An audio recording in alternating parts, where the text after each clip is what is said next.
iPhone លក់តម្លៃតែ250000រៀល250000រៀលទេនេះបងប្អូនចង់បានសយកសចង់បានខ្មៅយកខ្មៅណាតែឥឡូវនេះខ្ញុំមកបញ្ជាក់ទីតាំងជូនបងប្អូនបន្តិចថាយើងលក់នៅណាណាបងប្អូនកន្លែងទីតាំងយើងលក់គឺនៅក្នុងបរិយាពិភពថ្មីផ្លូវជាតិលេខ3ណាផ្ទះលេខ145ផ្លូវ11ផ្ទះលក់ឡានហើយឈ្មោះ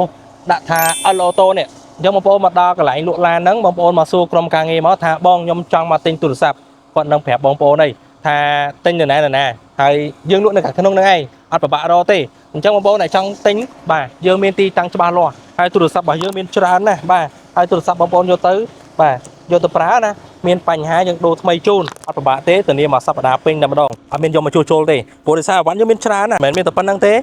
នៅក្នុងច្រើនណាដោយសារកាន់អត់អស់បើកាន់អស់កាន់មកទៀតអញ្ចឹងទីតាំងរបស់យើងបងប្អូនទីឆ្វែលមកបាទឃើញកន្លែងលក់ឡានហ្នឹងសួរក្រុមការងារមកអត់ពិបាកទេណាបាទអញ្ចឹងនេះ